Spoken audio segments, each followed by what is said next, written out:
Olha só, minha gente, agora nós vamos falar sobre um assunto muito interessante. Vamos agora entrevistar o advogado Miguel Cardoso, que vai nos explicar mais sobre os direitos da família LGBTQIA+, né?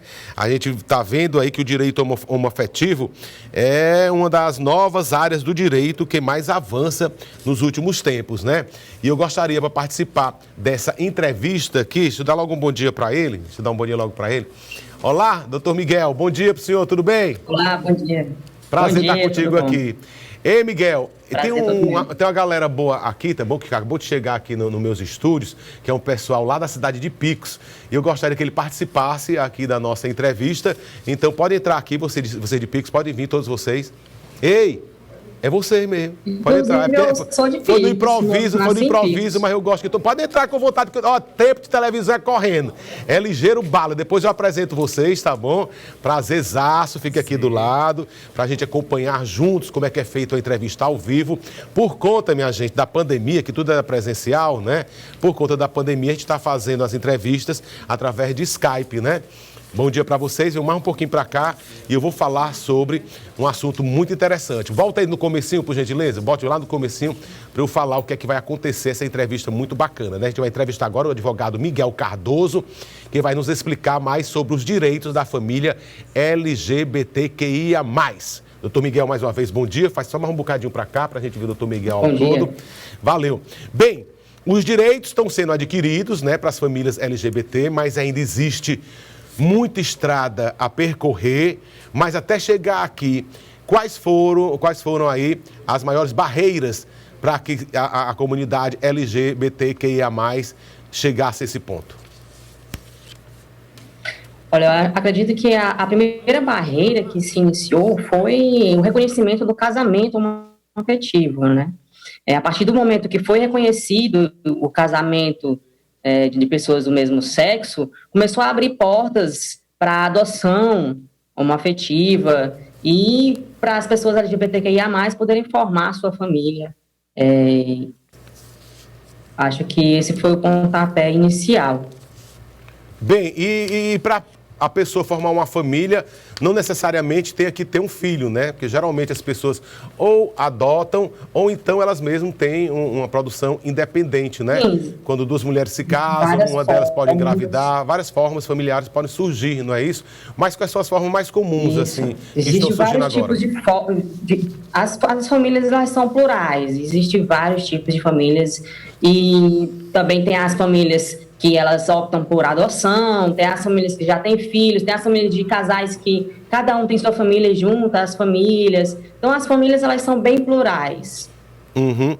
Bem, e para ter uma família, né, as pessoas têm que seguir algumas regras. Quais são as regras que também o grupo LGBTQIA+, que se casam, tem que seguir? Por exemplo, eu vejo algumas, pacto antinupciais também, fala até sobre o divórcio, tudo isso engloba no assunto?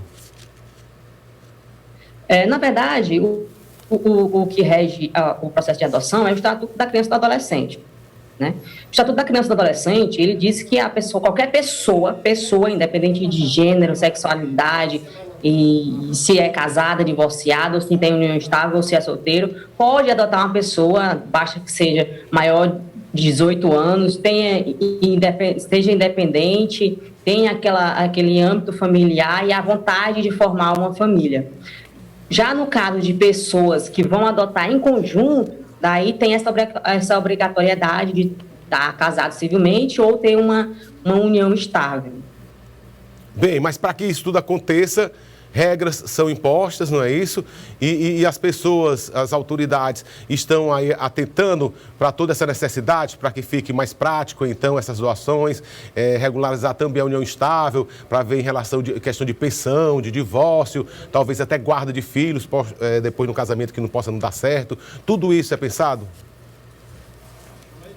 Olha, a questão da adoção, a questão da construção da família e da desconstrução quando há essa quebra, essa barreira, né? Quando as famílias se separam, é um procedimento bem complexo, demorado, que leva anos. Para a pessoa adotar, ela precisa estar naquele cadastro de adotantes, precisa ter aquele intuito de formar a família. Basta que a pessoa tenha aquela vontade, tenha a independência financeira, um ambiente propício para a criança ou para o adolescente, e basta seguir os protocolos de alguns requerimentos objetivos e alguns subjetivos, né? E ter uma gama de profissionais para atender a essas necessidades. Infelizmente, para pessoas LGBTQIA+, existe um procedimento muito mais complexo. Por quê? Porque vem a questão do preconceito, que acaba sendo uma barreira que impede as pessoas LGBTQIA+, dentro da sociedade, e isso até reflete no direito de famílias, né? E isso acaba como sendo um impedimento para as pessoas, apesar delas terem os direitos iguais de formar uma família, tem essa questão do preconceito que acaba por barrar muito as pessoas de conseguirem construir a família. Já é um processo complicado, um processo demorado. Aí, se for regado pelo preconceito, aí já é uma coisa que se estende muito mais e acaba podando as pessoas LGBTQIA+ de formar suas famílias. Opções novas de família acontecem, né? Por exemplo, 2 mulheres que se casam, 2 homens que se casam, mas agora já surgem outras letras no LGBTQIA+, como pessoas trans que casam com pessoas que não são trans. Enfim, tem toda uma contextualização em volta desse assunto, né? Que vai aumentando as possibilidades de famílias diferentes, que se possa dizer assim, não sei. Enfim, mas qual é a pior barreira que se encontra? É através de 2 homens, é através de 2 mulheres? Tem alguma coisa específica sobre isso? Será que geralmente mulher tem uma facilidade maior de adotar, já que tem aquele afeto feminino, de mãe e tudo mais, ou eu estou enganado? Eu acredito que não deve ter essa distinção entre gêneros, nem de raça, nem de cor, nem de identidade de gênero, nem de sexualidade, no quesito adotar, sabe?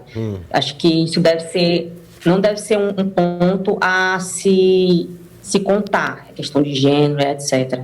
E é justamente por essa visão de querer separar, né, o gênero, o pai, a mãe, etc., que acaba transformando a barreira, erguendo um muro entre os direitos LGBTQIA+, de formar família e uma pessoa cisgênero, por exemplo.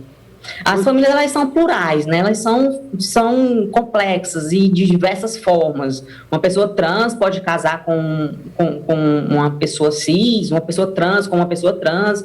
Ambos podem ter um filho biológico ou também podem escolher adotar. E eu acredito que o que tem que ser feito no ordenamento jurídico é essa expansão do conceito de família. Porque existem vários tipos de família e todas essas famílias devem estar elencadas e contextualizadas no ordenamento jurídico. E o ordenamento jurídico tem que ir de acordo com a sociedade, com a evolução da sociedade e o pensamento da sociedade, né? Vendo por esse ponto, que tem que ser...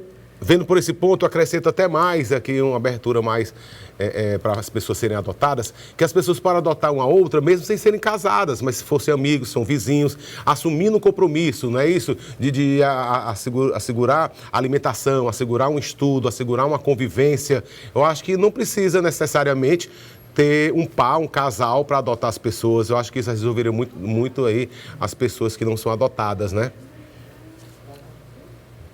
Sim, exatamente. Para adotar, basta ser maior de idade, ter mais de 18 anos, ter idoneidade moral, né?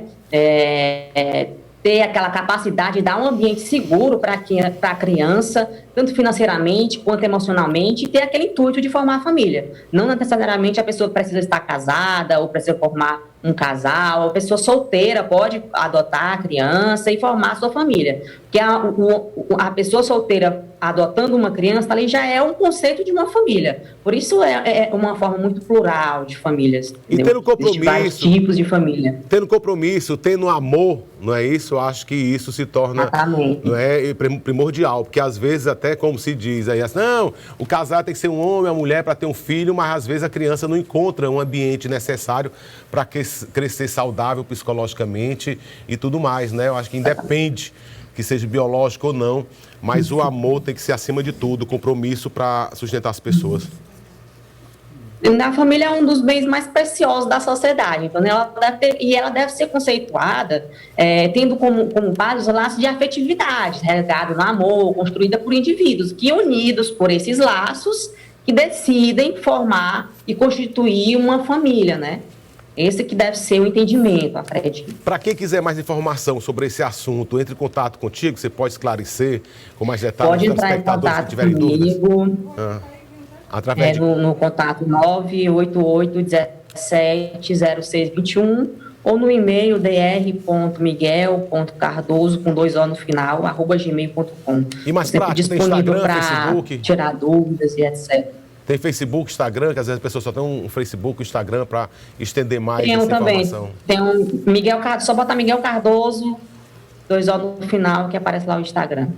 Doutor Miguel Cardoso, muito obrigado. Eu queria conversar mais com o senhor. Tem tanto assunto para a gente discutir, mas por conta do tempo, o programa só tem uma hora e tem muita coisa a falar, tá bom? Mas a gente vai se ver mais outras vezes, tá legal? Bom dia para o senhor. Até mais. Bom dia, obrigado pela audiência. Valeu, aqui sempre bem-vindo. Valeu, então.